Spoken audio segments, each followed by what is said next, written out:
world champion. His name is Tony Schumacher. He's the man, the myth, the legend. Tony, we're going to do this weekly thing where we speak to you. We let everybody know about drag racing. I think it's better to have a spokesperson from drag racing. As many years as you've been involved in it, I think that you're the proper guy to have. And so how about John Force getting his 150th? It was, I've been watching for a long, long time, and I've been waiting for it. It's kind of like Big Daddy Don Garlick's standing behind me in Indy, hoping Right. I broke his record. It's monumental. It's great for the sport, and I've been there. I've been doing TV with Fox and just waiting, and he's gotten close, and to watch him do it, it was spectacular. It was great that he got to do it against Caps too, because those are the two winningest drivers going head to head in the final round in a great race, and Johnny gets it, and it was. Johnny hops over the fence, goes up in the stands. Oh, my Lord. I think he twisted his leg in the meantime. He was hobbling.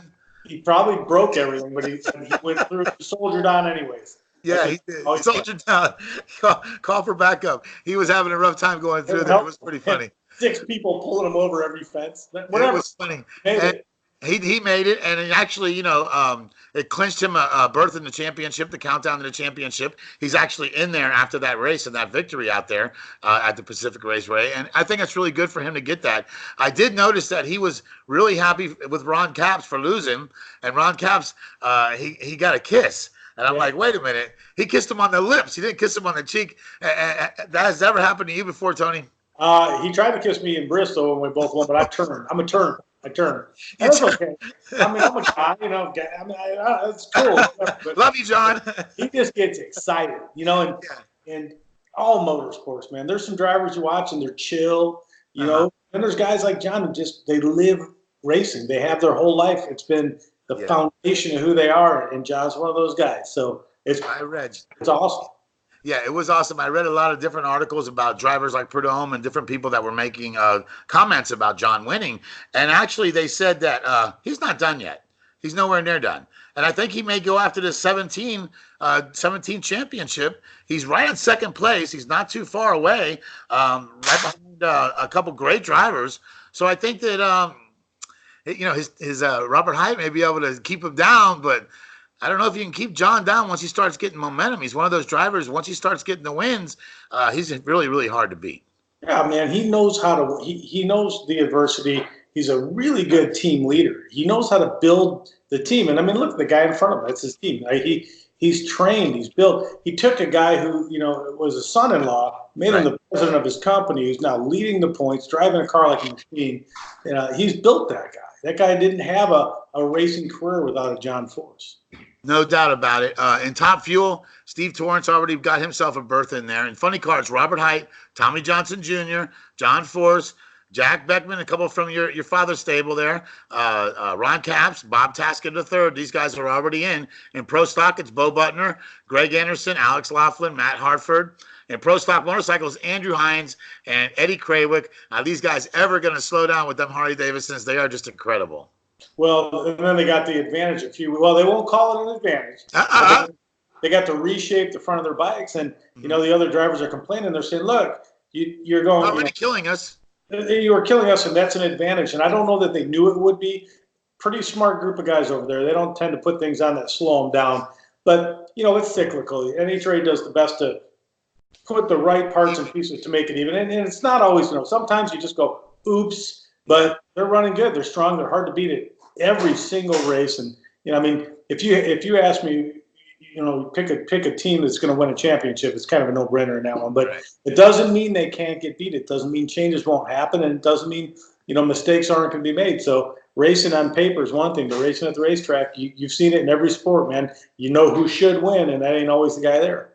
Well, Hector Arana Jr. is also in there, and so is Matt Smith. And nice to see Hector Arana in there again, which is really cool. The winners last weekend. Austin Prock, I want to ask you a little something about that. The kid's new to the sport, finally got himself a Wally. He won. How does that feel for a new guy coming into the sport? His father is a legend in my mind. I think, Jimmy Prock has been one of the best tuners on the circuit, the circuit for forever. I've dreamt of having him for a long, long time, be in our stable and work with us. And he's just one of them guys that knows what he's doing. So he's had the right teacher. He's got John Force. He's got Brittany. He's got Hyde. He's got everyone helping him.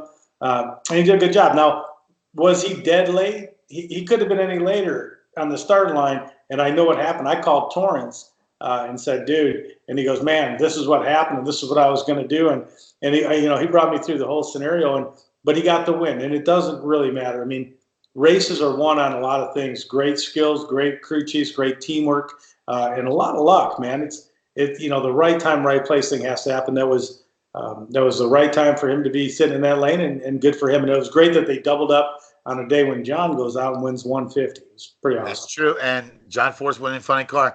I'll tell you, it's nice to see some fresh blood in there. Steve didn't get the win this week, which is a miracle because he's on fire, like we talked about in previous weeks. The guy is just great. Matt Hartford won a Pro Stock. That's a name I'm not familiar with, Matt Hartford. But the Pro Stock Series, why are they not racing every single race like they used to in the past? Do you know the reason for that? I think NHRA just took the budget aside, the fan base, and said, okay, we're going to run this many races for you. Bring Pro Mod in a little bigger, and I wasn't in that meeting. I like Pro. I'm a Pro Mod. I think it's just a neat. It's to me, it's old school. It's when funny cars show up and they all look different. And dragsters had motors in the front and the back. It was you're getting that class where you can still do some crazy things, and they're hard to drive. Them guys bounce off walls, every other weekend. It's a hairy machine to drive, but it's fun to watch. For me as unfortunately a spectator right now, those are interesting cars. Well, actually, we were at Gainesville Gator Nationals, and we interviewed Bo Lane and his Harley Davidson, and he actually bounced off the wall last week, the week before this, and I hear he's okay, but they didn't say very much about it. But can you imagine being on one of those bikes and slamming to the ground at 200-plus miles an hour? It's incredible. Well, I think, and I watched that crash, I think what's worse than that is the second before where you're about to hit it. I watched it. It was coming across. His leg was coming. What move? It was gonna hit the wall. That's cowboy right there. I'd have jumped. I'd been like, I'm out. I'm gone. Yeah, I'm out. On my back, stopped me, but he picked up, rolled a few times, got back up, put his arms up, kind of like, ta-da. No. All right, cowboy. That was pretty good. He's a tough guy, no doubt about it. A question for you from a fan, Amy France from Altamonte Springs, wants to know how an NHRA racer can win and finishing at the line second. Now, I know that there's a red line thing, but isn't there something else? How a second at the line but still win? If you cross the center line. Or something? You're out. I know what you're talking something. I know what she's trying to say. How can you get to the finish line first and lose? Is that I want to get the question. Right.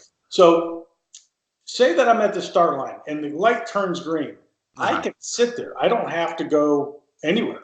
If the other car can get to the finish line, get towed back, be surfaced, and then I go and hit the gas, and I run a quicker number than he did, but he still got there first. So that's one side. That's called a whole shot.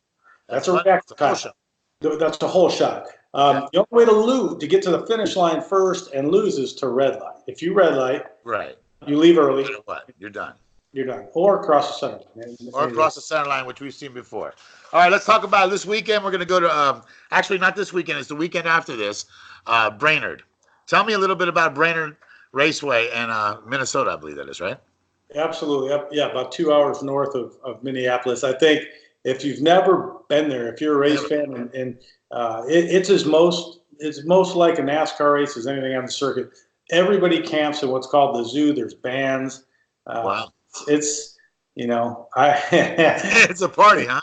Yeah, it's pretty good. And the driver that wins it's one that can distance himself the most from the zoo for the weekend because it's still grassroots there, man. You're way up there, and the fans are phenomenal. I think half the fans don't even see the race; they're still sleeping in the tent. The parties there are spectacular, but racing surface is good. I've won that race. I've enjoyed. The track owners there are great people that make sure that, I think I judge racetracks by how they take care of their fans. That place takes really good care of their fans. Every time I went there, from Super Comp to Alcohol Funny Car, I don't think I ever ran jets there, but Top Fuel, I've always gone there and said, what a great race. So, leave there, win, lose, or draw, you leave there going, that was a fun weekend. I enjoyed it. The fans had a great time. They're really cool and good people. So get there if you can. Oh yeah, that's coming up August the 15th through the 18th, the Lucas Oil Nationals in Brainerd, and then right after that will be the USA Nationals. You know that's the big Mac Daddy of them all. And why is that such a huge race for the NHRA? Well, it's been there for a long time. It's really rated the number one race on the NHRA circuit. More people show up. It's an extra day. We get more runs to qualify. In doing so, the qualifying field will get tighter. You get an extra run. The field becomes more difficult to get into racing. It's that trophy when you get the U.S. Nationals trophy, and we've had some great moments there. It's a special one. So people they're willing to sacrifice more to get it. Plus, it's the last of the regular season races, and that dictates who's going to be in the countdown for the championship. Do you see any spoilers coming in at the last minute? I know you watch all year long. Who do you think might be able to come in and topple some of these guys that are really doing well? This has been pretty predictable season, man. I mean, the truth, I need to be there, to be honest. Someone's got to stop Torrance. I got to get back there and stop Torrance. I keep getting emails on that. You got to stop Torrance. I go, wait, well, let me just open your eyes. I tried to stop him last year, and he kicked my butt too. So now we were getting better. We showed up at the last race of the year and outran him on every run. We had a good race car, but these are the things. I just tell everyone I'm letting him get out there a little ways, get a false sense of security. You can reel him in when he's not even paying attention. Whoa, I'm gonna pull my own weight again. But team's ready to go. That's a spectacular race. I'll be there either doing commentating or racing. We're not sure yet. I still have to put the funds together for that car. If I'm going to race one race, and again, that's how it goes. If I'm going to put the money together for one race, it's going to be Indy always. Well, I was talking about the spoiler. I was actually talking about you being out there spoiling. Yeah. That's exactly what I was trying to do. I'm going to let him not know. I'm going to let him Torrance is already spending the money, to the celebration victory and stuff, and I'm going to show up there and go, whoa, where'd that dude come from? But that's right. He wants me back. Look, if you're going to win Indy, best of the best. You won it 10 times. You want to beat people that know how to win that race. You want that trophy to mean something because it is a spectacular trophy. But without me there, we've won it half the times in the last 2 decades. So we've won it 10 times. Been in the finals 13 or 14 of them. It's been the special racetrack for me. And it was also the first racetrack I was ever at when we lost Blaine Johnson in '96.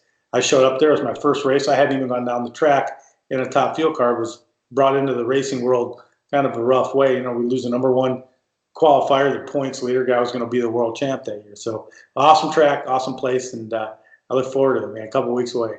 Okay, so Tony Schumacher is the only driver that's on a real radio show, FM 96.9 The Game, AM 740 The Game, Daytona, Orlando, HD2, Cocoa Beach, WJRR, iHeartRadio nationwide. We're going to put this on all of our media stuff and all of our social media. So, Tony, you can keep in touch with all the fans, and we'll be able to talk to you a little bit about what you're doing and what your plans are. We don't want to give anything away for the U.S. Nationals coming up, but Tony's really, really close to getting his deals done, and we believe having Tony out there interacting with fans and ask Tony your question. Every week I'll take a question or two. I'll ask you a question. We'll stay on top of the NHRA scene, and it's great having you on board with the Racing Nuts Radio Network. We really appreciate everything you do, and it's good to have you here, and it's good to be able to see you every week, too. I'll not only talk to you on the radio because, radio's fake sometimes, and you got fake news sometimes, but this is the real deal. It is Tony Schumacher. Thanks so much for being with us, Tony.